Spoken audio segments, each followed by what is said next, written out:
Okay, Mr. Michael Miller, what is your, and understand that you are responsible for the marketing and analysis. What is your direction now with alliances? What is your way to do business with I forgot it. I'm short of you. With the ecosystem. Sorry, Okay. I forgot the Sure. word. Yeah. Well, I think traditionally SUSE we started as an operating system business, and as an operating system, alliances are always important because people don't buy just the operating system. Typically, you buy your operating system along with a hardware purchase, or as part of a project, or because you have a workload that you're trying to run. So from our entire history, we've always been focused on building a partner and alliance ecosystem. Now that we're expanding our portfolio into new areas, there's even more partners in our ecosystem. And as customers are moving from on-premise to cloud and hybrid, there's even more partners in the ecosystem. So the ecosystem keeps growing and growing, and it's even more interconnected because now, unlike the old days, many of our partners are actually more than one type of partner. Maybe they're a hardware partner, but they're also a software vendor, they're also a CSP, they're also a reseller. Maybe they have a services organization and a system integrator part. So there's all intermingled in very interesting ways. Yeah. So what's really important for us is that we treat our ecosystem as one holistic ecosystem instead of treating them as completely separate categories. So when you see when we have our partner summit here, which we're doing today here at SUSECon, we bring all those different partners from all across the ecosystem, all those different categories. We bring them all together for one partner summit event, and we talk about how our businesses are all interrelated and connected, because it's so important to how we do business. And okay, what is the trend now toward what kind of project? I understand that cloud is. So cloud is becoming much more prevalent. Yeah. So enterprise customers are now starting to not just experiment in the cloud. Originally, there was a lot of development and test in the cloud. Yeah. And then enterprises would overflow into the cloud, right? So at peak times, they would overflow into the cloud for extra capacity. Now enterprises are actually starting to deploy new workloads fully in the cloud for production use. It's not just experimenting, it's not just overflow or peak usage, it's actual production workloads running in the cloud. And they're also, hybrid cloud is becoming more of a reality. So things like hybrid cloud and multi-cloud, those are concepts we've talked about a lot for years, 2, 3, 4 years, but now are becoming more real because now there's real production workloads running in the cloud. And the cloud is also the place that get the data from the IoT to analyze. What is your part of that? So our part in the IoT world really is the infrastructure. So you've got the world of IoT devices floating around out there. You are not there. Yeah, we're not out there. So all those IoT devices everywhere generating data, those come back to usually some middle layer that's server based, and that could be cloud. And then it comes back more to a centralized location, which could also be on-premise or cloud. We're really focusing on those, the middle and the data side, where the business analytics are run. So becoming the infrastructure on which you can collect the data, and then the infrastructure on which you can analyze the data, or you can run the applications, the IoT applications that are displaying, that end users are interacting with to actually make like real use of all that information. Yeah. So also in embedded systems, you're also touch the IoT? I'm sorry. Embedded systems. Embedded systems. Yeah, but our embedded system focus is not on those IoT, those small devices. What we primarily focus on with our embedded business are cases where standard server hardware is being used. Because we've put a lot of investment into developing SUSE Linux Enterprise Server for the x86 and ARM server markets. And there's many, many cases where specialized devices are using those same chipsets and components in a specialized way. So an example of that might be a mass storage device, could be a medical device, like say an MRI machine or a CAT scan machine. Inside of those machines are x86 servers or ARM servers, and we can take the operating system that we've already built, tested, certified for that hardware, and we can work with those embedded customers to utilize our operating system inside of that specialized device. But what we aren't looking for is we're not targeting devices like this or sensors or any of those. That's not really our market of focus. Yeah. Who is the typical customer of? Can you describe what kind of companies? A very interesting example, if you have, that use SUSE in mission critical things. Okay. So I think there are many, many of those. So there's stock exchanges, for example, London Stock Exchange runs SUSE Linux.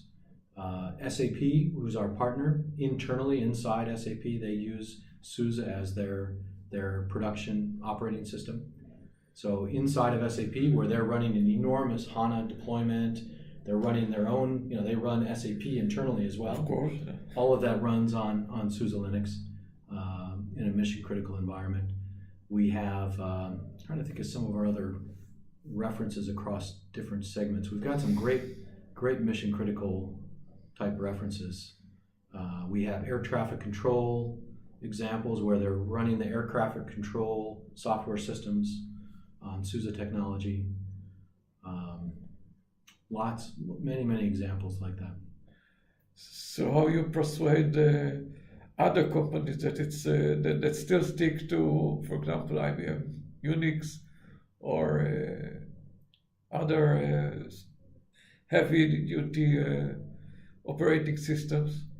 That's a good question. 5 years ago, we put a lot of effort into convincing customers that were using Unix, convincing them why they should move to Linux. And these days, it doesn't. Most of those customers already understand the benefits. You don't really have to sell them on that. And if they're still on Unix, it's not because Linux isn't capable. There's some other reason. They're committed to a hardware platform for some other reason. They have a very custom workload, and it's simply not the benefit isn't there yet. But I think everybody in the industry understands now that Linux is capable of providing the same levels of service, the same levels of security, robustness, those same RAS features. Linux has become robust to the point where it can meet and sometimes exceed what Unix has done in the past. How can you make them sure that an operating system that its code is coming from thousands of independent developers, both independent totally and other are from companies that work in Linux? Mm-hmm. And how you can persuade them that it's safe? Well, there's no one that know all the code, I think. I think there's two reasons why it's safe. One is it's safe because it's visible to everyone. So unlike a proprietary operating system, in the case of Linux, the source code is available to everyone. It's visible to everyone. Also to the hackers. Yeah, of course. But what's the most dangerous is something that you can't see. So how do you find the vulnerabilities in a proprietary operating system? Nobody can look. So the industry can't monitor that. So the very open source itself is inherently more secure because of the transparency. Okay, now what is open source? So when we say open source, something term that you invent. It's a unique term that we use to describe our philosophy. Open source means you take the source code and you make it available under an open source licensing model. That could be GPL, it could be Apache, it could be BSD, MIT. There's various open source licensing models, which means that it's available under those licensing terms. And it's right, so that's simply a licensing model. For us, it's much more than that. So it's also about being flexible and open about what we do with those solutions, how we do business. And one of the things, for example, is being open to mixing and matching best of breed technologies for our customers. So if our customer wants to run whatever hardware they want to run on, whatever hypervisor they want to use, whatever middleware they want to use, if they want to use our infrastructure as a service and somebody else's platform as a service, if they want to use our operating system and somebody else's infrastructure as a service, we're open to that because we recognize that our customers need to choose the combination of technologies and vendors that are best for them. And sometimes that means they'll use something from a competitor. Sometimes that means combining open source technology with proprietary technology. And we're open to that, allowing them to build those best of breed technology stacks that drive their business. So that's the extra part of open that we add to the picture. And you have added value for them. Yeah, and that flexibility is an added value. Okay. What can you say about your partners in Israel? So I'm not familiar with the specifics of our partner ecosystem there. We would have to pull in somebody from the region to talk to that. Probably I will Yeah. them too. Yeah, we definitely have people here who can talk to you about that. Okay. Yeah. And what is your message to the Israeli IT? Because my readers at People and Computers are IT managers and. Okay. So meaning partner ecosystem in Israel, or you mean the end customers? The end customers. End customers. So I would say to your end customers, if you're looking for enterprise grade open source technology for software defined infrastructure and application delivery, and you want the flexibility and the freedom to mix and match that with other technologies, then SUSE has some exceptional value, a unique value for you. Okay, and now since you've been part of a bigger family, and that's also very grown. Yeah. Last week. Yeah. This month, Mm-hmm. and with some of HPE businesses that Micro Focus bought, and some of it also merged into SUSE. So we're not the acquisition that just closed, Micro Focus acquisition and spin merge of HPE software. That was entirely Micro Focus. That it wasn't SUSE. So none of that software comes to SUSE. Yeah. It all stays with Micro Focus, the parent company. No, but your CEO said that about I think something about OpenStack, Mm-hmm. and two small. Small, relatively for them, of course. Yeah. Departments went also merged into SUSE. That was a separate transaction, so that's a completely different transaction. So SUSE acquired those technologies back in March. Yes. From HPE, which was a separate transaction from the parent company acquiring HPE software. So we did our acquisition of OpenStack infrastructure as a service technology and the Cloud Foundry PaaS technology and staffing. SUSE did that transaction directly with HPE, and we completed that transaction in March. After that was done, then later our parent company Micro Focus decided to did buy a more. spin merge. Well, it had already been in the works for a long time. Of course. But they did the spin merge with HPE software. So two very separate transactions. By the way, if you know, HPE software is based, not all, but some of it on Mercury. It's an Israeli company that bought a few years ago. I know. About 10 years ago, something like that. Yeah. There's a lot of technology companies coming from Israel, a lot of software companies coming there, Now, what is the ecosystem? I don't. Okay, you don't know the ecosystem of companies, but you know probably the users in Israel. If you take if you take the market, how much of it is Linux? How much is other Unix or other operating systems? So you mean worldwide or specific in a specific region? If you can, if you don't know the specifics, you can speak about the worldwide. Yeah, so I definitely don't know that at a regional level. On a global level, I don't have the exact figures in my head. But one thing that's very interesting to see is that the share of computing, let's classify this as enterprise paid operating system. So not free or community operating system. So commercial operating system. The share of that is Linux is growing and growing every year for many years, and it's quite large now. So it's surpassed Unix and Windows for paid server operating system. Probably you know that after the success of Linux and during the decade before the 90s and the early 2000, there are a lot of other things that copy the way or the notion of open source, like Wikipedia or WordPress. So now probably because other people use other open source things that maybe that's also push the openness or the willingness to move to open source in every aspect.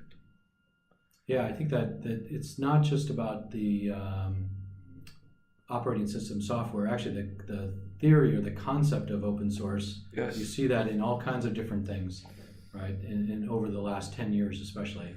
Yes. And I think that has made people more open to consuming open source. Yeah, now you see that all over the place. You see it everywhere. You see things. Another example may be crowdsourcing for funding is kind of another example of the open source principles applied to a different type of activity. Yeah. Today we got an analyzing of the crowdsourcing for tech companies in Israel. Oh, cool. It's a very unique unique research that they've done. Yeah. But it's mostly one company. Yeah. Our Crowd, if you heard about it. No, I haven't heard of that. That's interesting. Crowd? Our Crowd, okay. Yeah. It's a company that collect money from the public to startups. Okay. Yeah. It's a concept that run in Israel. The owner of that was immigrant from New York, so probably do it in America too. Okay. Yeah, it's interesting if you think about it. If someone starts a business like that, say to create a crowdsourcing technology. I'm thinking about the users. Companies that do crazy things that normally you think that normally investor will not want it. Yeah. And they do it from the public. Yeah, it's interesting. And those kinds of businesses are probably very open to using open source software as well. Yeah. Yeah, I agree. But it's all the atmosphere of open things operas. I cannot say it's not only software; it's around it. So it's exactly. Yeah. Maybe also you can things like Uber. Yeah, I think there's a similarity. The fundamental principles are similar. Yeah. But there is not an open market. It's only one company that's. Well, there's actually for Uber, there's competitors as well. In the U.S., I don't know if you've seen Do you know if Lyft is elsewhere? Lyft is another. I don't know. In the U.S., Lyft has become a serious competitor for Uber. I haven't used them actually, but I think it's outside the. I don't know if it's in Israel, but In Israel, they don't. They let Uber only in the evenings. really, Yeah, interesting. Huh. and that after they didn't the minister of transportation, it depended heavily on the on its party, you know, to Yeah. become another to have another term, Yeah, and all the taxi drivers yeah. was signed this. Like a petition. or Likud something. party. No, they went to Likud party, Yeah, and then they have a representative in its institutions, and they put pressure on the minister that he will not be elected again yeah, if you will let Uber work. yeah. Wow. I just saw something in the news today where Uber was kicked out of a particular country or city somewhere. London. Was it London? Yeah, it was renewing London. their license. Yeah. Yeah, Yeah. I stuck in the middle of the night in Copenhagen, and didn't find a taxi. Yeah, Tried to use Uber. They said I got a message. Uber is not covering this area or something like that. I Yeah. remember the exact yeah, message. yeah. There's no Uber in Germany either. They don't allow Uber. Which is ironic, the name Uber. Yeah, I know. It is kind of funny. It's a German word. Yeah, it's kind of funny. Okay. If we talk about Germany, is it? Sorry. Is there a chance that the biggest software companies are from there? Are Germans? Some companies like You, SAP, of course. obviously, SAP. SUSE. SAP is a. I don't think there are Software that many. Software AG is pretty good size. Trying to think of who else big is coming out of Germany. There's a lot of smaller software companies there. I don't know that there's a whole lot of other large ones Okay. in Germany. Why? It's but those who made success is the good one. So how you explain it? Well, I think German engineering culture there's something real behind that, right? It's kind of a stereotype, German Yes. engineering, but there's also some reality behind that. German engineering principles, the focus on quality and reliability, all of that stuff there's a real quality there, and I see that in our engineering organization, which of course the company started in Germany. And even now, most of the core of the engineering, the bulk of engineering, is in Germany, even though we have engineering locations elsewhere in the world.